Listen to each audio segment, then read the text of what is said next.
You're watching Reality Check. It's now been 9 months since the murder of the journalist Gauri Lankesh, and police in Bangalore, if they are to be believed, say they've more or less cracked the case.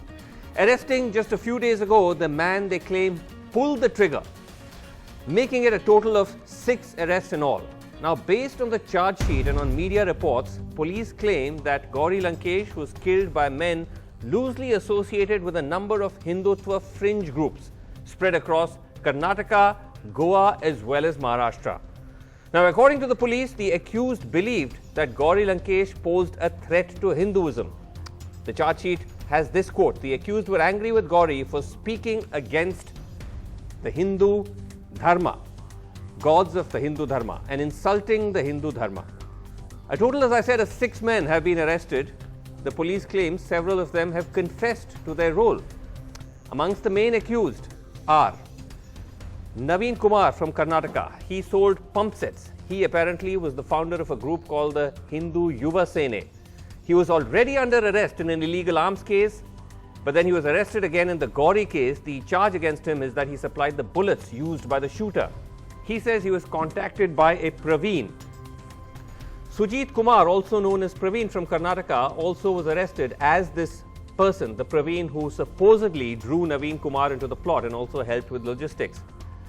A man called Amol Kale from Pune has been picked up, a member of the Hindu Jan Jagrati Samiti who apparently asked the shooter to go to Bangalore.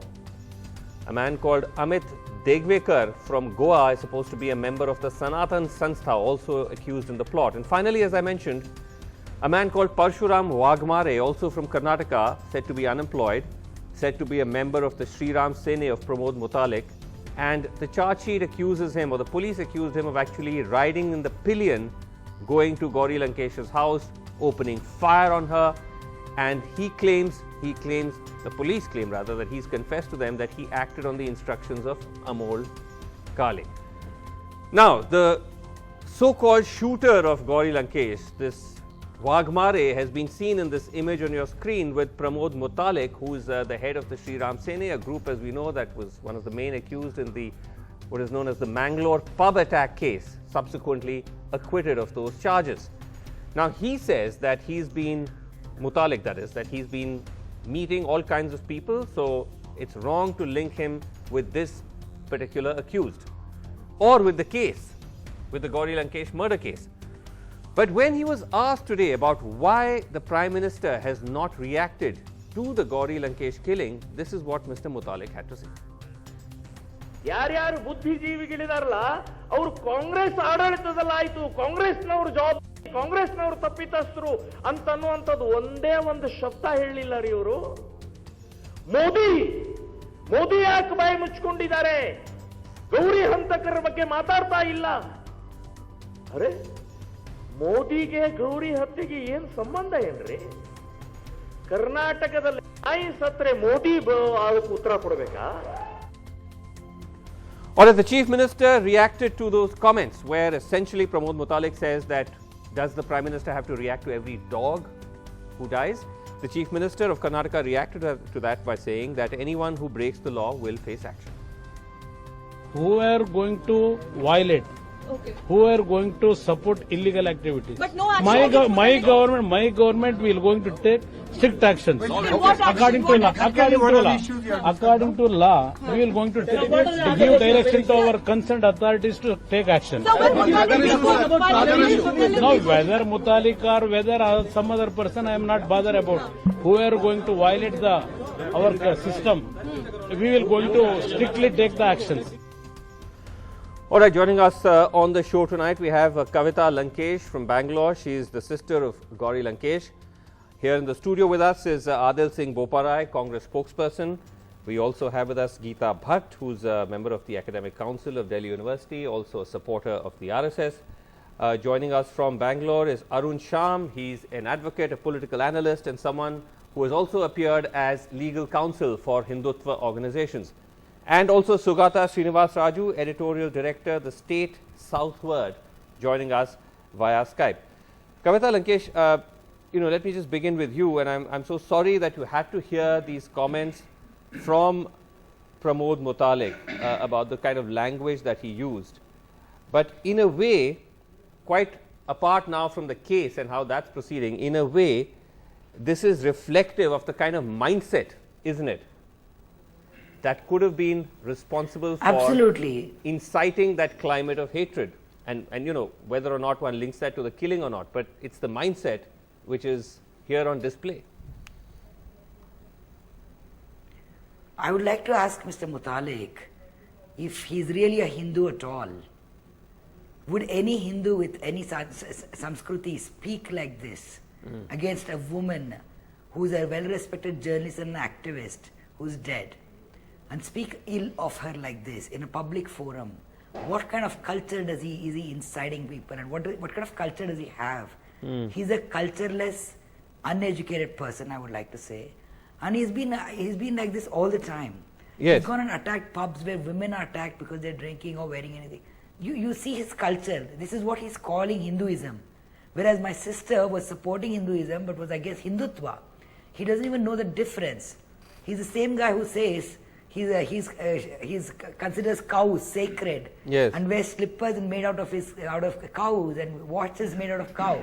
Yes. So there's complete double standards. And by the way he talks, you can make out how cultured he is. Yes. So actually we should not be giving people like this much importance, but he should be put behind bars and questioned for inciting hatred. Right. To anybody, including Parashuram, if he's been in the company of him, yes, who's inciting these young minds, putting venom into their minds and saying you kill and you're doing something great if you kill, or if you're a Hindu fighter, it's great. He's not telling them to join the army or anything to protect the country, but he's saying you kill in the name of dharma, or you create violence in the name of dharma. I actually wanted to... What kind of Hinduism is he preaching about? I wanted to ask you about that, because you made that interesting distinction where you said that Gauri was not against Hinduism, she was against Hindutva. But according to the charge sheet, what the police say is that these accused have been led to believe that Gauri was speaking against Hindu Dharma, the gods of Hindu Dharma, and insulting Hindu Dharma. No, she has questioned the existence of some like Rama and things like that. That she considered it a fictional piece of work. Right. You know, so she questioned those kind of things. But considering we are Hindus and we have celebrated every kind of festival, Muslim, Christian, Hindu festival at home, I don't see what is that he's going. She always respected.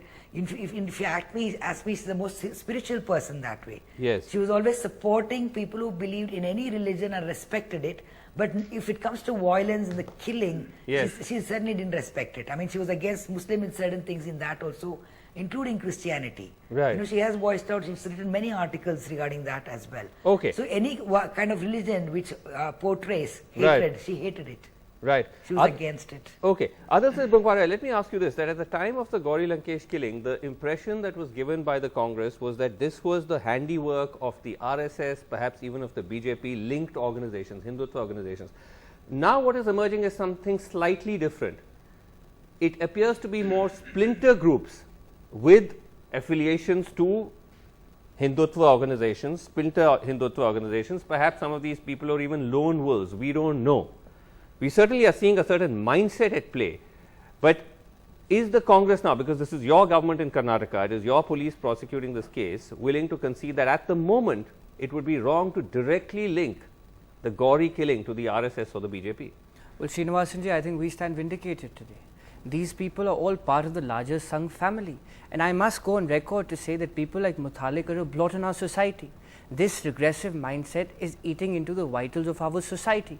Now, Sriram Sena has posted something on Facebook that we will actually be organizing a fundraising campaign for Wagmare. See where we're going as a society. But how would you automatically link them to the BJP or the RSS? Because they could turn around and say that we have nothing to do with these people. The interesting thing is that Mutalik has come on record to say that Wagmare is actually associated with the RSS. He's come on record to say this. Okay, this I'm not aware of. You have to join the dots. Point number one. Point number two, in 2017, the Bombay High Court has said very categorically that this is not possible. There is a pattern to all these killings, whether it's Dabholkar, whether it's Pansare, and they've been sufficiently supported by organizations which are linked with the Sangh Parivar. Okay, so all this needs to be investigated. The SIT has come to a conclusion respond to this. That the same weapon is being used in all these killings. Okay, let Geeta Bhatt respond to this. Would you agree that while there may not be direct links, formal links, there is a certain ecosystem of which all these groups are part of, including the RSS. First and foremost, see, we are a functional and a liberal democracy and a secular democracy in terms of our ethos as well as in terms of our constitution. And anyone who resorts to violence, murder, whether in the name of caste, creed, religion, that is not acceptable, given, right? But now the point is, the accusations which have been made, I would just like to counter it by saying that it is not the first time that Congress, and the other opposition parties, they have come out, with these kind of accusations, and they have been proved wrong again and again. Considering what Mr. Shinde, who was the, Congress Home Minister in UPA, he came out, Sushil Kumar Shinde, he accused RSS and he had to eat his own words and, again take back his statement. Okay, I think that's a slightly more, it's a little more complicated than that. Just give me 10 seconds. No, just give me 10 seconds. Just 10 seconds more. Whether it was Malegaon case, whether it was the Hyderabad case, blast case, in all the cases in the court of law also, it has been proved that RSS had nothing to do with it, and those people who were also, in jail for it, they have been released. This just happened a couple of months back also in Hyderabad case. So these kind of accusations have been made umpteen number of times. Okay, actually, can I just correct you there? In the Ajmer blast case, an RSS pracharak was actually convicted. So there was a case in the Ajmer blast where he was convicted. But I want to ask you something else. Just a second. I want to ask you that. Just a second. I want to ask you about a different question. I want to ask you about the mindset though. I mean, when we see Mr. Mutalik use that kind of language, comparing Gauri Lankesh to dogs, what does this remind us of? This reminds us of a gentleman called Nikhil Dadich, who, when Gauri Lankesh was killed, tweeted saying, "A bitch has died." He tweeted in Hindi, I'm translating, "A bitch has died, all the other dogs are barking." This gentleman is followed by the Prime Minister of India. See, there is a mindset problem here. Would you at least concede that? Now, I'll just, today only, see what has happened. Today only, Maulana Tanveer Hashmi, who is from Bijapur, has, in front of the Health Minister of Karnataka, has said that this is the land of Tipu Sultan and this Eid, we are going to cut the cows. No, these are, what I'm saying is that the fringe, no, I'm not saying, all I'm saying is that fringe elements are everywhere in the society, and one wrong does not make, two wrongs don't make one good. I'm not saying that. But the point is, what I'm saying is that all these kind of statements, they keep coming. There are people who come out. 20 seconds. One more point I would like to make. We must go outside the studio as well. There are people in Bangalore. It is just 10 seconds. I want to just make one more point. What about Rudresh, who was an RSS worker who was killed right there in Bangalore? We can discuss that on another day. We're discussing Gauri Lankesh today. But why? Gauri Lankesh, yes, whosoever has done it must be convicted, must be punished. But what about others? Please. We must go across to Bangalore because there are guests waiting there. Can I just ask you, Sugata, that, the concern here with every police case is that of evidence. So, when the police comes out and claims they've cracked the case, they claim that these are all the men that are involved, they have affiliations to some of these Hindutva groups, or could they be lone wolves, we don't know. A lot of it seems to be based on confessions. Is the police convinced that they have evidence that bolsters these confessions? Because confessions, as we know, don't have any value in court. Right. Vasu, you and I have to be extremely cautious about this. We have seen how the SIT has functioned in the last 9 months, ever since Gauri has been killed. We've also seen how they have functioned in the Kalburgi case, or in the Dabolkar case, or for that matter, the Pansare case. Yes. So all that you are seeing now in the media, what is appearing in the media are police leaks. See, there has been only one FIR. The Wagmore thing is still being investigated. There's still no FIR on that. But in the meantime, you see a lot of these leaks, and I'm very, very concerned for the simple reason that if these people are not able to, if the prosecution is not able to get these people convicted, then you will only be bolstering the victimhood, the Hindutva victimhood narrative, and it will be even more dangerous. So I think the police are being extremely irresponsible, and people who have been sleeping over all these cases for all these months and weeks are suddenly, have suddenly become proactive and started leaking. Right. In Karnataka, you will see all the television, channels running different stories on the Gauri murder case. Right. You open the newspapers the next day and you see a separate set of facts being placed before you. I agree with you. The police has not come on record, Vasu. Yes. So we have to be extremely cautious about Okay, this. can I just bring back Kavita Lankesh? And Kavita, we're not drawing you into the debate. We fully respect the sensitivities here. But I just want to ask you that, are you somewhat reassured by the progress the police claims to be making, or as Shugata was saying, there are concerns about this business where they put out a lot of information, they leak a lot of information, and you don't quite know if they have the evidence to back it up? No, I think they're doing a good job actually, the SIT, considering that the Walker, Pansare, Kalburgi, nothing had happened. I think it's all connected and they have found a lot of evidence. And that's why they're going on the defensive right now, the entire right-wing people. Till now they were safe. They were thinking all these years now nobody has been caught, so they were kind of safe. Now they're getting the fear that they are caught or somebody is caught related to it. So now they're going on the defensive, saying what kind of a woman Gauri was and insulting a woman. And the other day, one lady from BJP Yuva Morcha, she put up a Facebook post saying every house, Indian house, Hindu house should have a Parashurama. So this is the kind of thing they've started. So this kind of fake Hindu patriotism they're trying to build up. So suddenly they're getting, as the SIT is getting closer to them, there's a kind of defensive mechanism that's working. Okay. Which is, I hope the police, I'm very happy with the team, BK Singh and his team, the way they have meticulously worked at it. Okay, so soon it'll reach to its conclusion. Okay, so you're satisfied. Arun Sham, you've appeared for some of these groups. Let me just want to check one factual point. Are you at the moment appearing for any of those who've been picked up in the Gauri case? No, not at all. I am not appearing in any of for any of these accused. Not for these. Okay, but I just want to ask you as a lawyer though, that having seen perhaps read in the media these reports about the kind of evidence that the police is putting out in this Gauri case against all these men, do you think that prima facie it looks like they do have strong enough material, or does it seem to you somewhat suspect? I don't think it is a good case they are dealing with, because the initial charge sheet part says something else and the subsequent development says something else, and there is the linking is, there is no missing in the links, and it is purely based on confession statement. They are proceeding in the matter, and there is no eyewitness. Can I in the interrupt incident. here, please? And all these things makes difference.